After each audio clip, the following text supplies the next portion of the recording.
Nestled at the edge of a tranquil lake surrounded by dense woods, the lakefront cabin beckoned to us like a siren's call. The promise of a peaceful retreat away from the chaos of city life lured my friends and I to this seemingly idyllic haven. Little did we know that the calm waters concealed a nightmare that would forever haunt our dreams. As we arrived at the cabin, the air was crisp with the scent of pine, and the lake shimmered in the afternoon sunlight. The cabin, weathered but welcoming, stood as a testament to the passage of time. We settled in, eager to enjoy the serenity that the secluded location promised. As the sun dipped below the horizon, the cabin took on a different aura. The once inviting shadows became eerie, and the stillness of the lake felt suffocating. Unfazed, we gathered around a crackling fire, the warmth offering a false sense of security against the encroaching darkness. The night began with laughter and camaraderie, but as the hours slipped away, a subtle unease settled among us. The lake, once a mirror reflecting the stars, now seemed like an abyss that swallowed the moonlight. Unsettled by the silence, we retreated inside, the cabin's walls offering a feeble barrier against the growing sense of dread. As we settled into uneasy sleep, a distant sound echoed through the stillness, a mournful wail. Dismissing it as the cry of a distant animal, we tried to shake off the unease that gripped us. Yet, the sound persisted, weaving through our dreams like a haunting melody. "Did anyone else hear that?" whispered Emily, her eyes wide with fear. The room fell silent as we strained to listen. Another wail, closer this time, pierced the night. The air seemed charged with intense energy, and the once comforting walls of the cabin now felt like a prison. "Maybe it's just an animal," Mark mumbled, attempting to mask his own unease. But the lake, bathed in moonlight, revealed a surreal sight. Shadows danced on the water's edge, taking on shapes that seemed to defy the laws of nature. Figures, ethereal and twisted, emerged from the depths, their movements synchronized with the haunting wails that reverberated through the cabin. Fear etched itself across our faces as we realized that we were not alone. The lake harbored a presence, an unseen force that defied explanation. Panic set in, and we stumbled outside, drawn to the water's edge by a magnetic force we could not resist. As we stood on the shore, the figures in the water became clearer, drowned souls reaching out with spectral hands, their eyes vacant yet filled with an unbearable sorrow. The lakefront nightmare unfolded before us like a macabre ballet, a performance orchestrated by forces beyond our comprehension. "This can't be real," Sam muttered, her voice shaky. A disembodied whisper carried across the water, a chorus of voices pleading for release. The figures in the lake mirrored our movements, as if trapped in a purgatorial dance. The once tranquil lake had transformed into a realm where the boundaries between the living and the spectral blurred.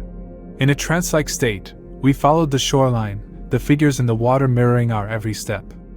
The whispers grew louder, revealing fragmented tales of tragedy, drowning accidents, lost loves, and souls condemned to an eternal watery purgatory. The lakefront nightmare unfolded like a series of nightmarish vignettes, each more chilling than the last. As the night wore on, the figures in the water took on a more sinister form. Their mournful wails turned into anguished cries, and the lake seemed to churn with an otherworldly energy. The very air crackled with an ominous force, and the lakefront nightmare escalated into a crescendo of spectral horror. "We have to leave," I declared, breaking the trance that held us captive. We retreated to the cabin, the whispers of the lake still haunting our minds. The night stretched on, each passing hour filled with the distant wails of the lake's tormented souls. Sleep eluded us, and as dawn broke, we gathered our belongings with a sense of urgency. The lake, once a haven, had revealed its nightmarish secrets. As we left the cabin behind, the figures in the water continued their spectral dance, their mournful cries echoing in the recesses of our minds. The lakefront nightmare, etched into our memories, became a cautionary tale, a reminder that even the most serene waters can hide a darkness that defies explanation. High in the cradle of mist-shrouded mountains, where the air carried whispers of a dark past, we stumbled upon a cabin with a haunting secret. Its time-worn facade hinted at forgotten tales, and its location, nestled within the shadow of an abandoned asylum, added an extra layer of intrigue. The journey to this desolate place had begun with a tattered map, passed down through generations, a whispered legend among locals. Intrigued by the prospect of uncovering the mysteries of the asylum, my friends and I embarked on a treacherous hike, winding through dense woods and overgrown trails. The moment we laid eyes on the cabin, a shiver passed through us. Its windows, cracked and clouded, stared like hollow eyes into the abyss of the past. The door, barely clinging to its hinges, creaked open with a reluctant groan, revealing a dimly lit interior that seemed frozen in time. The air inside carried the musty scent of decay, and the wooden floor creaked under our hesitant footsteps. The asylum cabin was a somber relic, a remnant of a time when the mentally afflicted found themselves abandoned to the cruel hands of neglect. As we explored the desolate rooms, the walls seemed to whisper their tales, recounting the suffering endured by those forgotten souls. Fading wallpaper peeled away, revealing a mural of madness, disturbing sketches and desperate messages etched by the trembling hands of the asylum's former inhabitants. In one room, we discovered dusty patient records strewn across a rotting wooden table. The names and histories told a tragic tale of lives discarded and minds left to wither. The weight of the asylum's oppressive history settled upon us like a heavy shroud. As night fell, we gathered in the cabin's main hall, our lantern casting eerie shadows on the decaying walls. The air grew thick with anticipation, and a collective unease settled among us. It was then that the whispers began. At first, they were distant, like the echoes of a long-forgotten lullaby.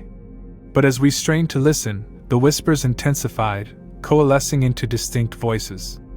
Murmurs of despair, anguished cries, and the haunting laughter of tormented souls surrounded us. The very air seemed to vibrate with the energy of lingering sorrow. "This place is cursed," whispered Heather, her voice barely audible over the spectral symphony. "Don't be ridiculous," scoffed Jordan, attempting to mask his unease with bravado. "It's just the wind playing tricks on us." But the whispers persisted, undeterred by our feeble attempts to rationalize the unexplainable. The cabin, like a silent witness to the asylum's horrors, seemed to absorb the lamentations of the forgotten. As the night wore on, the whispers took on a more tangible form. Shadows danced on the periphery of our vision, and ghostly apparitions materialized, replaying scenes of torment and despair. A woman in a tattered hospital gown reached out with spectral hands, her eyes pleading for release from the perpetual nightmare. Jordan's bravado waned, replaced by a palpable fear that hung in the air. "We should leave." "No," he stammered, glancing nervously around the dimly lit room. But curiosity held us captive. In the asylum cabin's grip, we became reluctant spectators to the tragic tales etched into the very fabric of its existence.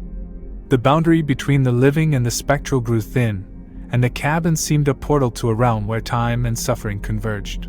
As the clock struck midnight, the atmosphere thickened. A collective breath held in anticipation as an ethereal voice rose above the whispers. It was a lament, a mournful melody that transcended the confines of the cabin. The very air seemed to pulse with an otherworldly energy. "What is that?" gasped Jenna, her eyes wide with a mix of terror and fascination. A figure materialized in the center of the room, an apparition clad in a faded hospital gown, its face obscured by a tangle of disheveled hair. The lament continued, weaving a narrative of anguish and betrayal. "Who are you?" I ventured, my voice shaky. The figure turned toward us, and for a fleeting moment, the veil between the living and the spectral lifted. Eyes filled with an eternity of sorrow locked with mine, and a voice, both haunting and melodic, whispered, "Release us." With those words, the figure dissolved into mist, leaving the cabin in an eerie silence. The whisper ceased, and the weight of the asylum's history lifted, as if the very walls had exhaled the pain they held within. Terrified yet strangely moved, we stumbled out of the cabin into the cool night air.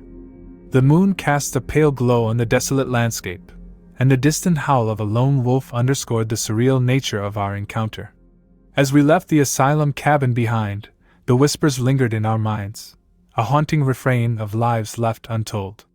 The spectral figures, the chilling voices, and the lingering sorrow became etched into our memories, a testament to the enigmatic legacy of the abandoned asylum cabin in the heart of the mist-shrouded mountains. Nestled in the heart of the dense Blackwood forest, our quaint weekend retreat quickly transformed into a nightmarish ordeal that tested the boundaries of reality and terror. The moment we arrived at Blackwood Cabin, an unsettling feeling settled over us, like the air itself was holding its breath, anticipating the unfolding horror. The cabin, a rustic structure with a history as mysterious as the ancient trees surrounding it, exuded an eerie charm. My friends, eager for a thrilling escape from the mundane, dismissed my unease as the overactive imagination of someone too engrossed in horror tales. Little did we know that the woods held secrets far more disturbing than any story I had ever read. The first night was deceptively calm. We gathered around a crackling fireplace, its warmth doing little to dispel the chill that had settled into our bones. As the night deepened, a peculiar sound crept into our consciousness, a soft, rhythmic whisper, barely audible but unmistakably present. "Did you hear that?" I asked, my gaze meeting Ava's, the unease mirrored in her eyes. Jackson chuckled nervously, dismissing it as the wind playing tricks. But the whisper persisted, evolving into a disconcerting chorus that seemed to emanate from the very walls of the cabin. It was as if the ancient timbers held the secrets of the Blackwood forest, eager to share their tales with the unsuspecting intruders. The second night unfolded with an intensity that shattered our illusions of a peaceful retreat.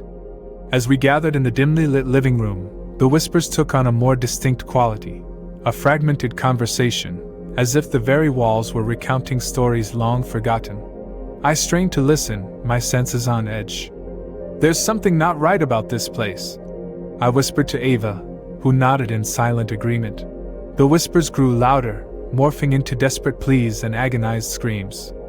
Jackson, attempting to maintain an air of bravado, laughed nervously.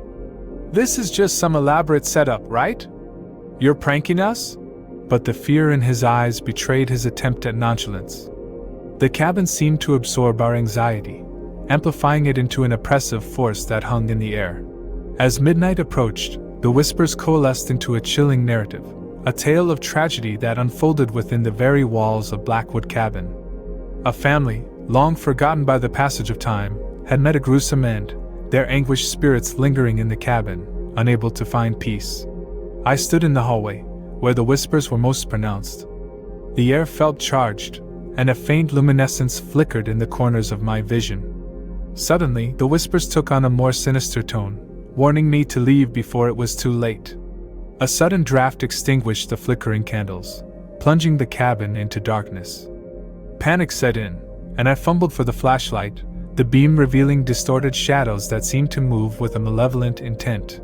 "We need to get out of here," I urged, my voice trembling as I herded my friends towards the door. The night outside was thick with an unnatural stillness. The moonlight struggled to penetrate the canopy of ancient trees, casting eerie shadows on the forest floor. The whispers persisted, following us as we stumbled through the underbrush, desperately seeking an escape from the malevolent force that had taken hold of Blackwood Cabin. "I told you this was a bad idea," Ava gasped between breaths as we emerged into a small clearing. A dilapidated well stood at the center, its crumbling stones a stark contrast to the oppressive darkness that surrounded us. The whispers reached a fevered pitch, overlapping into an unintelligible cacophony of voices. As I shone the flashlight into the well's abyss, a collective gasp escaped our lips. Reflected in the dim light were the faces of the family that had perished, their eyes hollow, their expressions eternally frozen in a rictus of agony. The whispers transformed into guttural moans, resonating from the depths of the well. "We disturbed something," Jackson stammered, his face pale in the eerie glow. A sudden gust extinguished the flashlight, plunging us into absolute darkness.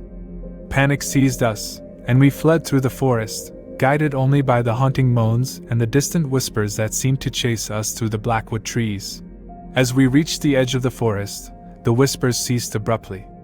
The air felt lighter, as if the oppressive force had relinquished its grip on us. We stumbled back to our car, the echoes of the disturbing night lingering in our minds. The sun rose on the horizon, casting its warm rays on the now seemingly serene Blackwood forest. The cabin, a mere silhouette in the daylight, stood silent and foreboding. The whispers had subsided, but the memory of that night would forever haunt us, A chilling reminder that some tales are better left undisturbed, buried in the depths of the ancient woods.